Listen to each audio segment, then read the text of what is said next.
anti radikalisme, kalau saya bilang salam toleransi, bersatu dalam kemanusiaan. Boleh ya?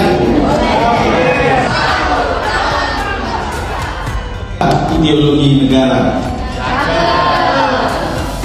agama jadikan sumber persatuan. Saatnya showcase kita simak bersama agar hidup rukun dan berkemajuan.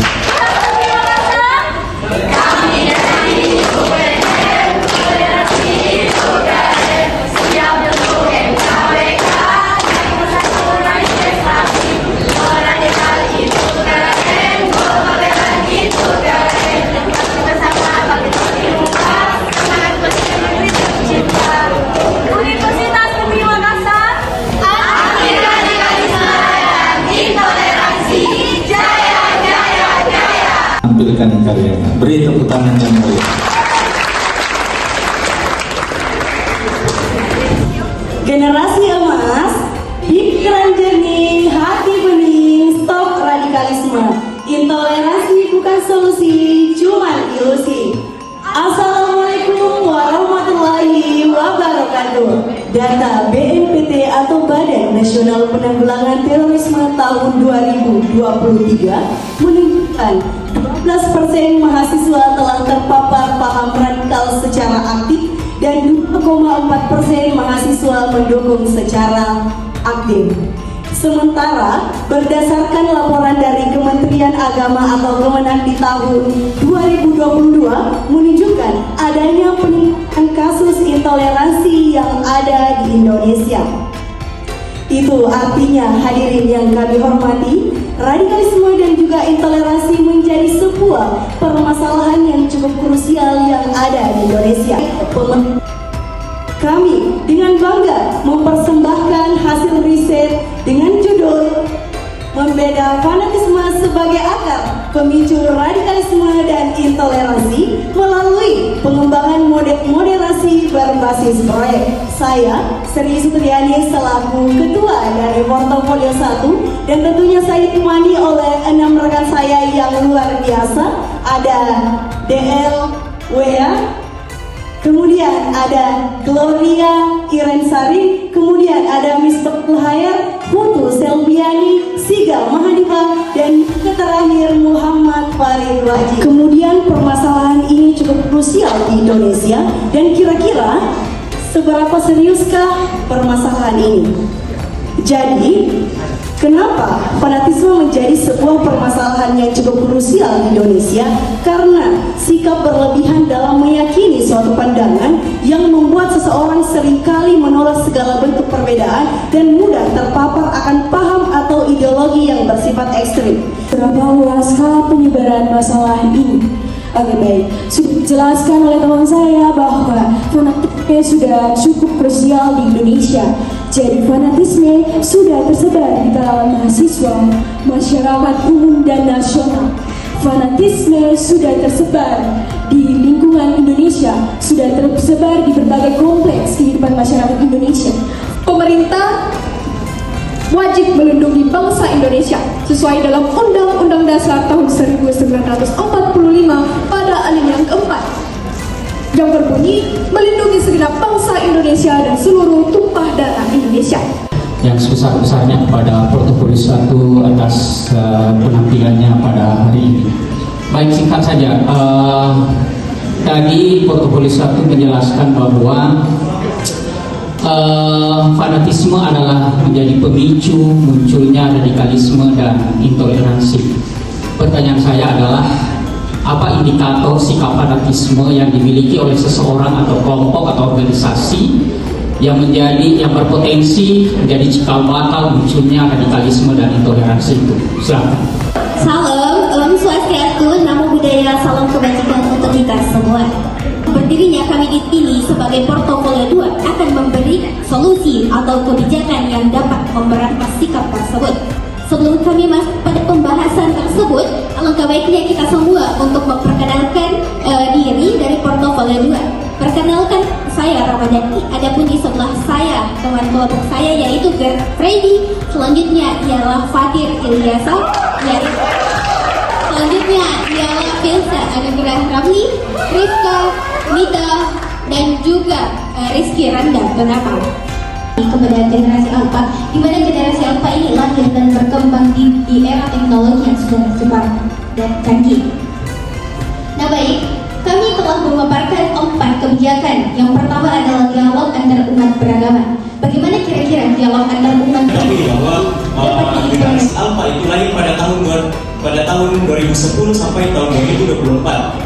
Nah, bagaimana berkaitan antara generasi alpha dengan kelas toleransi ini? Seperti yang kita ketahui bahwa kelas toleransi itu berfokus pada mahasiswa-mahasiswi, khususnya mahasiswa-mahasiswi baru. Dari kelompok portofolio 3 yang akan membedah bagaimana kebijakan dan program untuk menangani masalah fanatisme sebagai akar dari radikalisme dan intoleransi. Jadi seperti adanya radikalisme dan juga intoleransi memberikan dampak yang signifikan, bukan hanya tentang keamanan dan juga stabilitas sosial, tetapi juga memberikan dampak besar bagi bangsa Indonesia, yaitu kegagalan nilai-nilai keberagaman dan juga bangsa Indonesia yang Lingkungan kebijakan BNPT. Yang pertama, meningkatkan ketahanan ideologis, di mana Duta BNPT. Pertanyaan saya, di portofolio 2 tadi ada 4 kebijakan yang telah dijelaskan, dan portofolio 3 menganggap bahwa Duta BNPT merupakan kebijakan yang paling tepat. Nah, saya ingin mendengarkan penjelasan karena rupanya Duta BNPT ini walaupun dia adalah kebijakan yang dianggap tepat, tetapi juga memiliki kelemahan atau kekurangan. Kekurangannya atau kelemahannya adalah bisa melahirkan sikap diskriminatif terhadap kelompok tertentu. Nah, bisakah portofolio 3 memberikan penjelasan kepada kami bagaimana supaya kebijakan sebagai Duta BNPT ataupun program dari BNPT ini tidak melahirkan diskriminasi baru terhadap kelompok tertentu? Terima kasih. Saudara, jadi tantangan nyata di Indonesia. Meskipun prinsip keberagaman sudah menjadi bagian dari identitas bangsa, namun pada kenyataannya masih banyak kejadian yang mencerminkan adanya kasus-kasus tersebut. Seperti yang kita lihat saat ini dan kasus yang diangkat oleh portofolio 1, jika hal ini dibiarkan, maka akan sangat berakibat buruk. Oleh sebab itu, dibutuhkan upaya untuk mencegah radikalisme dan intoleransi dengan beberapa kelompok masyarakat. Nah, beberapa kelompok masyarakat yang telah kami wawancarai itu mendukung adanya program Duta BNPT. Nah, mari kita telah satu persatu kelompok-kelompok tersebut. Yang pertama, media sosial dari internet ada 3 pihak di sini yang kami paparkan. Yang pertama itu dari pihak BNPT. BNPT memberikan dukungan penuh terhadap program Duta BNPT karena mereka menilai bahwa program ini adalah program yang paling efektif dalam menangkal radikalisme dan intoleransi. Kita sudah mengetahui pihak-pihak mana saja yang mendukung kebijakan Duta BNPT. Sudah?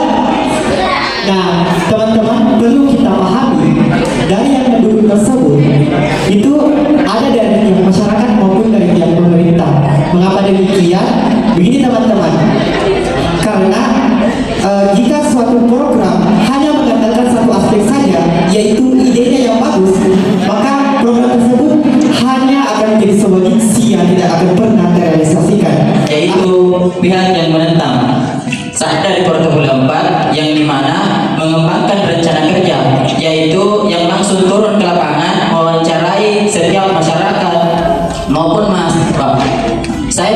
Kelompok saya mendapati bahwa kami mendapatkan beberapa pihak dari masyarakat yang menolak tentang kebijakan maupun program dari Duta BNPT. Tadi kan ada pihak yang menolak Duta BNPT. Nah, pihak-pihak ini kadang dia membentuk buzzer di media sosial buzzer itu kadang satu orang tapi media akunnya yang banyak, bahkan ribuan.